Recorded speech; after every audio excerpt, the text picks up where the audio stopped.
Oh yeah, I was. Yeah, I got a reply back as well. Morning. It's the 5th of Feb. We are Signal Centre Talking Ball. I'm Joe Neighbour, joined by Ian Coleman and Steve O'Hare. Happy Non-Farm Friday, gentlemen. I'm fine. What's that then? Yeah. So before all these new people came to the market, there used to be these things called non-farm payrolls on the first Friday of every month. Used to be quite a big deal. Before Reddit. Yeah. Used to be like quite volatile and things would happen. It'd be highly anticipated, but I always found it was a good day to go to lunch. Lunch, golf. Now it just sort of fades away and no one gives a shit, do they? Sounds like a figure that comes out like maybe once a month that highlights the number of people that have been employed not in the farming industry. Is that what it says? Yeah, that do. Okay, and it's very important because it sort of like gives an indication to people that maybe the economy's picking up or not. So yes. Yeah, markets move on the back of it, and so let's see if they do it today. Let's see. Okay, so aside from the fact that we've got non-farm payrolls today, I haven't seen an awful lot in the news that's caught my attention this morning. I don't know if anything you've seen, guys. No. Oil seems to be looking pretty perky at the moment. Looks like the Reddit guys are pushing their weight behind biotech stocks. Obviously, game has come right off as we've discussed. Not much else, I think. No. Yeah. So we get straight into the chart. It just feels like the end to a long week today. Yeah. Yeah. Game's down to $53 at the close yesterday. Wow. You can see on here. Oh my God. See, that's like, for me, that's like screams Head and Shoulders, but I see a Head and Shoulders in everything. Come on then. I'd love to see this one. Fucking hell. I mean, the measured move on that's going to be minus something, isn't it? Absolutely. So they've gone. Now, that's not a bad Head and Shoulders. They've gone. You see the gaps here on both sides. That is a horrible chart, isn't it? That's the hourly chart, is it? Yeah, that's just the hourly chart. Yeah. So it didn't quite get to $1,000, did it? No. It got to the level that was a little bit obvious to some of the traders that were long, where there was big offers around about the ones that were telling everyone to keep on buying it. Yeah, telling them selling out. Don't offer it there. But yeah, so there's plenty of room on the downside. I think we sort of got to really think about what.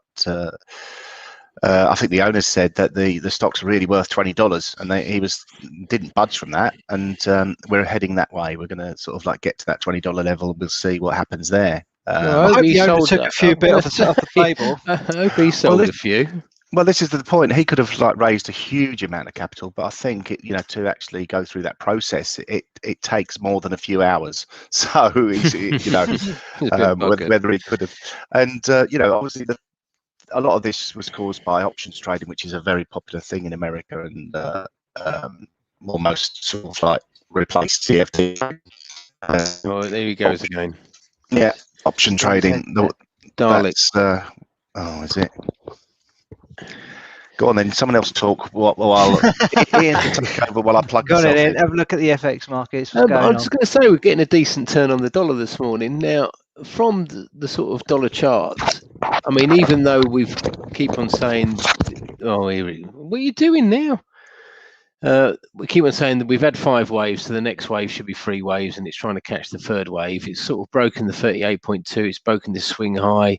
We could see it as a reverse Head and Shoulders. There's really, unless you sort of squint a bit on this 4-hour chart, not the 4-hour chart, the 2-hour chart, and sort of say, well, yeah, that is a 261.8% fib, but these aren't really impressive wave patterns as far as that sort of Elliott wave is concerned. I mean, this sort of, you could quite easily just move that up to there and say, well, that's the first wave. So, and this is where I'm going to give my colleague Joe a bit of credit for his basket. So this is Joe's dollar basket, which is made up of all the dollar majors. So the difference with that is that it's equal weighted rather than a weighted basket, which the dollar index is. There you go. So I actually prefer these baskets than, or this basket, because I've got all the baskets here, than the actual dollar basket. And if you look at this, this is an absolutely pip perfect Gartley this morning. So 61.8%, literally hit it to the pip, moved lower, got very close to 78.6, and then moved up, and that was your 78.6% level there. So that's pretty bearish for the dollar, and we are starting to see quite sort of aggressive moves in the dollar this morning. So here we've been highlighting this confluence area, and of course it's all about non-farm today, so are people sort of front running a bad figure? But we've got an 8-hour chart here. This is potentially a morning doji style, which is a very bullish pattern. We all know what happened in cable yesterday. It rallied strongly to the upside after B of E basically said that negative interest rates weren't on the cards, and then came back and said, well, they might be on the cards, but they won't be on the cards for another 6 months. So we give banks lots of time to prepare themselves for negative interest rates. So it was that was in this bit here. So this is when they said there won't be. This is when they said there might be. And now this is pushing higher on the back of the dollar, not on the back of sterling, really. But if this is to form a Gartley, then we've still got a way to go, because these are the hard legs to predict, because it can quite easily break to the upside. But that's why most traders will only look at an 88.6% pullback of this level, okay, to form. Let me just write one on very quickly. So it'd be like this, and then down like that. So because this, you want to trade this really. So if you're going to trade this, you want to have minimum risk, as it's very unpredictable whether or not this is a BC leg, and it can just go like that. So that is why really, if you're going to trade these, you should only look at 88.6, because then your risk is only that. So yes, that's pushing higher. The dollar Swiss is turning over the top. Again, we spoke about this yesterday, and we said out of all of the sort of dollar majors, this is probably the one that, if you wanted to get short, offers the best opportunity. We've got confluence areas. This is a 61.8% pullback of the last downward move, and this is a 161.8% extension of this move. Now, sometimes, obviously, Elliott wave enthusiasts will just say, well, that's just a fourth wave correction. It might be, but also these areas of confluence start, that's easy for me to say, start the cipher patterns. So there's nothing to say that this won't move all the way down to 78.6%.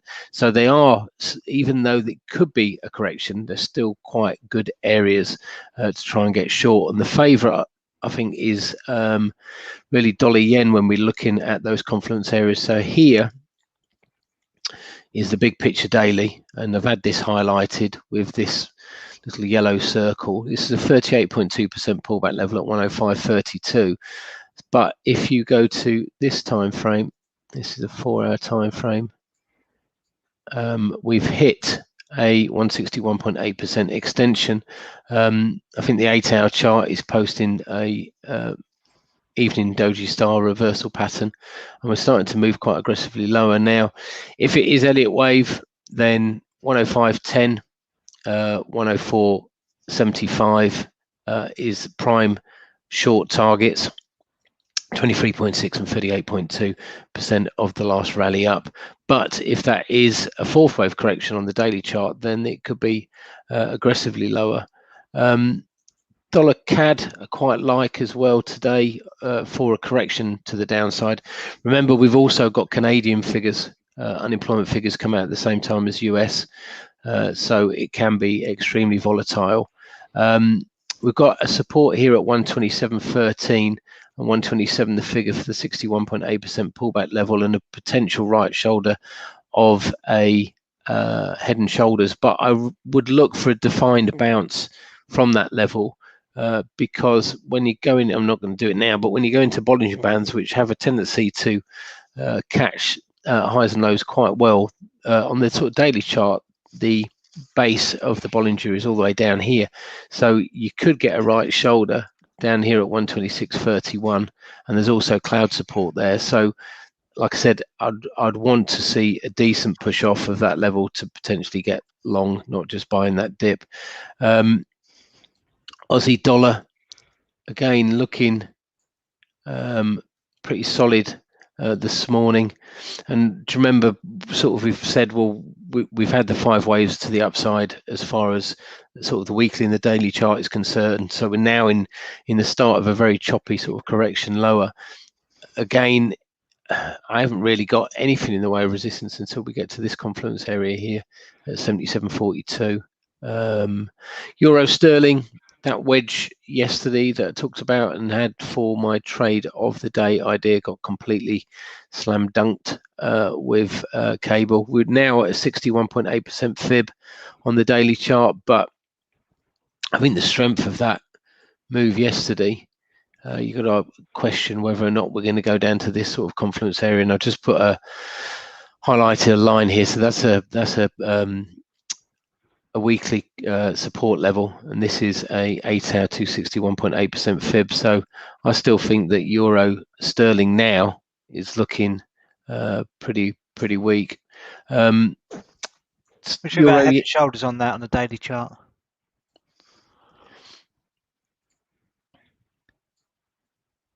Euro, sterling, sorry. Oh, sorry, mate. So I've gone over this one here. Yeah. Yeah. Well, your A leg is the left shoulder, B is the head. Yeah, and then we've got that confluence area down here. Yeah, I've got a measured move on that down at 84.32, I think. I don't know if that lines up with yours. Nasty. Yeah, I mean, in reality, that's sort of like a bad head and shoulders because it hasn't had a big run up. Yeah, but they still sort of, this formation still play out, so they're definitely worth highlighting because you're getting the same price action, although you haven't had the big run up to it. So yeah, like it when you mention head and shoulders. And euro yen, I've not got a clue. I keep on saying that all week. I mean, it's just sort of tracking sideways at the moment. I think that's the 78 points. Let's have a look. Has Ian got this dialed in by eye? Let's have a look. Doubt it. No, not far off. So again, sort of dip buying down here or selling rallies up here, but at the moment, I've got no view on euro yen whatsoever. That's me done. Okay, thanks, mate. Steve, indices, US both hitting, S&P and Nasdaq both hitting new all-time highs again yesterday. Yeah, exactly, and really not. I've got it on a monthly chart. I wondered why it was looking a little bit crammed. Looking very positive on the indices, and barring a real upset over the weekend or today, non-farm payroll. Well, even if we do get an upset in non-farm payroll, any sell-off, I expect it to be bought. And yeah, barring any sort of episode or event over the weekend, this looks like it's going to set up a nice continue run up next week. Go through them very briefly. Weekly chart, FTSE doesn't look quite as tasty as the others. But on a daily, currency influence still? Yeah, potentially, but FTSE's always a very tricky one. It's just one of those markets that it has, obviously the sort of like the dollar impact on the FTSE prices. It's always a very difficult one to, it never sort of like seems to line up with all the others, and always has something else to say. Probably true about the British as a sort of like a population, but sort of a bit like that. So anyway, not saying it's a bad thing, just in case we sort of like get someone out there taking offence over that. You want to take offence, get a garden. So on the weekly chart, we're seeing a bullish outside candle forming on the DAX, and obviously that closed today. So as long as prices close elevated above the last week's opening price, which was 13,880, then, which I presume we will do, then that's a bullish outside candle, which is then going to target the swing high, or they all-time highs in the DAX as well, 14,135. Yeah. So positive on there. The same on the CAC, but yeah, US stocks is just a bit wow. What are we doing? When do they Weekly get their chart. checks? Well, they're not at the moment, are they? Yeah, they're sort of they're arguing about it at the moment. Biden wants to give them $1,400, and I think the other people are saying no. One thing I wanted to look at was this NASDAQ chart. We had this bullish channel, some type of bullish channel drawn in, but I'm going to redraw it because we're going to take into account these two lows we had on this weekly chart. I've left that in for a long time, that channel, bringing it down to here. Obviously getting a reaction off it just tells me it's going to extend. The momentum is sort of like slightly positive, so there's plenty of room for a move to the upside. New highs, NASDAQ, technology stocks, great, everything's looking rosy. New highs in the S&P, all-time highs in the S&P. Obviously we're very extended. There's a lot of bearish divergence, price action, or prices moving up while the momentum moving lower, looking for a turn here, but we've looked for a turn before. We've looked for a turn here, then it rallied, looked for a turn here, then it rallied, looked for a turn here. It seems to be rallying off that. So nothing seems to be slowing these indices down. There doesn't seem to be any sort of like anywhere else that you're getting any sort of returns. So they're sticking with it. Obviously bonds, nothing. Commodities, that there's potential in some of the commodities on a run into that. So obviously gold, we've been talking about gold. I've been talking about gold all week, and stupidly I didn't go for another gold talking bull trade I did yesterday, where I was bearish of it, but really looking for. I mean, we've been talking about selling this from. This was a 2nd of Feb, and it hasn't really looked back from there. And obviously we had the big break yesterday. This is the hourly chart. Once we got the break through the 1829.65 level, it hasn't looked back. So for me, did silver follow it down as well? Excuse me, silver did come off. I wondered if whether or not the old not as much. Yeah, retailers, because they bought that right up, didn't they? Yeah, Just settling back a bit. so that seems to have settled down nicely. Yeah, but the sort of everyone's sort of like dragged towards the sparkly, shiny gold and gets involved with that. We had a nice breakthrough. The target I've been talking about all week was this low. The spike low on IG charts was around 1802. I looked at Saxo charts, that was around 1810, and we sort of stalled around 1810 and rallied off it, but then broke through. So as I was saying, for a while after this spike lower here, we needed to retest that level because we're still looking at some really decent, I might have it on the daily chart, correction levels to look out for. 17 for me, 1765 is a key support level, and I think we will retest it. It was a previous swing high back in May 2020, and since then we've retested it here. You've got this confluence area of price action which will add support, so it's not far away. 1765 had a little nudge down towards 17. We get down to just below 1790. Yeah, 1785 yesterday, so it wasn't far away. So potentially, obviously, the dollar still got potential for a retest of this level. That's what I'm looking for. So I'm still bearish overall. Getting short at 1806 maybe a little bit punchy. Try and get short a little bit higher. The ideal stop would be above 1820, and then target have a nice risk reward targeted move towards 1765. I might go for that and talking in the gun to head. Okay, cool. Just something. Sorry, oil. Shall I just quickly do oil? Yeah, I mean that's looking pretty rosy, isn't it? Yeah, looking really good. I did some analysis on this in the week, just on a video call, and again, keep talking about this. Is the weekly chart. Got a lovely downward trending resistance line that we looked set to target $61 in WTI crude oil. That's now only just over $4 away. Brent is a little bit higher. That's a sort of like more of a sort of $20 move. So focusing really on the real sort of strength in this rally. We keep getting these flag formations, triangle formations, all over the place, but it just keeps extending higher. Looks really nice.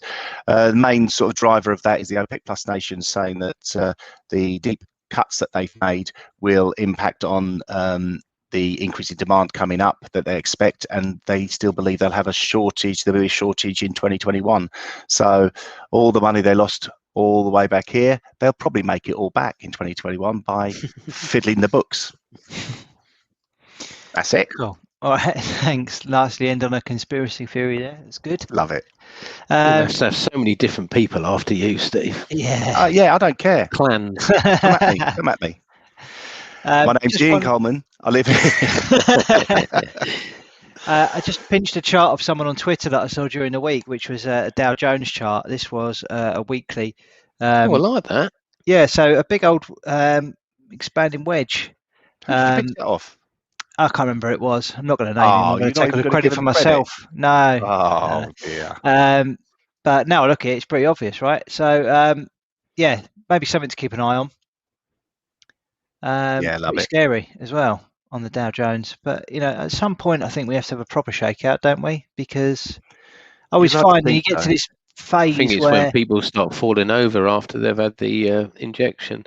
Yeah, maybe. Yeah. I don't know what it is. I mean, just you get to these phases in the market where everywhere you turn, people that you've never associated with markets before, and all of a sudden they're telling you how easy it is to make money in stocks. That's got to be a bit of a warning sign, isn't it? Massive, yeah. And that, it'll be that, them left holding the baby when it does collapse and just scratching their heads and thinking, I wasn't told this could happen. No. I mean, obviously, I hope, people don't lose fortunes, but it is a bit scary. Okay, on to the gun to the head stuff from yesterday then. So not much to speak of, unfortunately. I had a tiny loss on Bitcoin, which was looking good at one point, but ended up being 0.17R offside, and you guys were stopped on your trades as well. So keen to obviously get back on the horse today. Non-farm Friday, could be a bit of volatility. So, who's got an idea for us? Yeah, I'm going to go. We'll go on, Steve. Oh, no, you go. No, because I had a loser yesterday. It's on you, Ian. All right. I had a loser yesterday as well, mate. Just dollar CAD going down towards that support level. I like the double whammy, and I like the fact that the dollar's coming off. So it's not great R, but I take any R at the moment. Yeah, I think that's the case for all of us. Inputs 127.87 down to 13. 33 tick stop gives me 2.2R, setting dollar CAD down to that right shoulder. 127.87, stop at 128.20, target 127.13. Little caveat, it could get all the way down there if you wanted to run it. Oh, that would be nice. Don't restrict yourself. Should I move it? Yeah, don't restrict yourself. Be free. But I laugh you got down to your first target and then rallied back and knocked you out. It's going to happen now, isn't it? Clearly. There you go, 4.7R. I'm targeting 126.29. Thank you. Steve, you got one? Well, I was going to sell GME stock, but I'll look at something else. Bitcoin, again, it's lovely market, isn't it? Positive on Bitcoin this morning. Just think we've had this consolidation period, and we're going to get another flag, wedge, triangle, channel, whatever you want to call it. Don't really continuation pattern. I think it might be going higher. Obviously for 37,700, let's get that in first because it starts jumping about, and then if I delay it I can be on side before I finish. And stop on this. Let's go for a 36,000. What about 37,200? Yeah, like that. Targeting to move to 39,700, just below the 40,000 level. So the risk reward on that is 4-1. The stop is 37,200. We're trading at 37,725.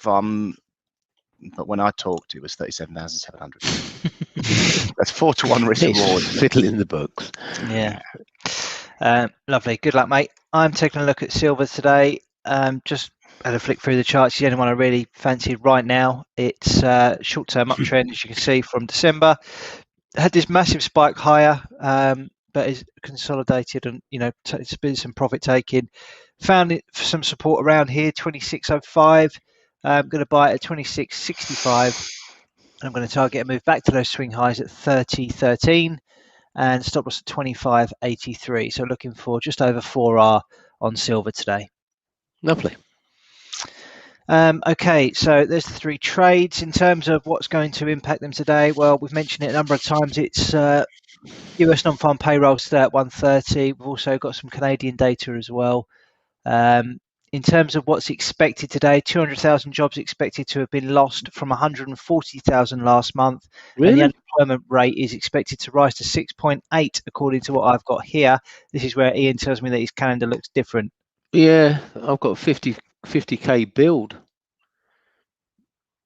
Okay. That's what makes a market.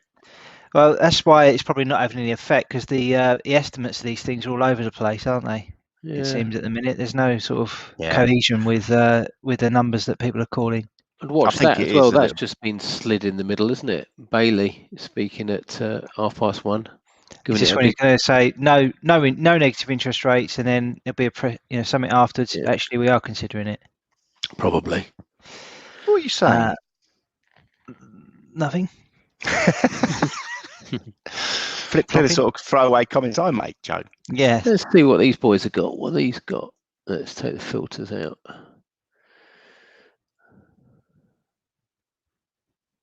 Don't know what I'm doing now. No, you're looking at Aussie stuff. Cliff, take the filters out. Restore default. Go on then. Restore default. Apply. This is a tech masterclass from Ian Coleman, if anybody's interested. This is investing.com. Where's that one then? US non-farm. 50k. Where'd you get yours from? IG. Joe? Don't know what they're going on about. They're trying to. I think they've all put a pound in. They've all put a pound in and see who gets it closest. Pound. It was good fun. Rate roughly the same, about 6.8, 6.7. I think we've got 6.7. Yeah. Okay. Well, wonder where they get the data from. Yeah, we will see what happens. That pretty much wraps it up for the week from us. Hopefully, people watching have had a decent one, and if you get it right, you get one of these, a McLaren 720S Spider. Is that what we're offering today? Is it? Yeah, got to get it exactly right. Yeah. I remember when we were doing some stuff for the analysis for Saxo, and they had a competition to win something. If you guessed on payroll, I won it, but because I was an analyst, I didn't get the prize. You had to really? go to a client. Yeah. I won. So I won. They used to sponsor it was the winning team for the Tour de France, wasn't it? That's right. Yeah. Alberto Contador. Yeah, I got you the signed T-shirt. Yeah, I've got a signed one as well. Oh, right. Bright yellow. Maybe it's just that we were, I have to look at we knew the right people. I gave it to a pal around the corner because that's the sort of bloke I am. I just seen yours on eBay going for £350,000. All right, gents, let's wrap it up there. Have a good weekend, everybody, and we'll be back on Monday. Cheers. Cheers, See you later. Bye.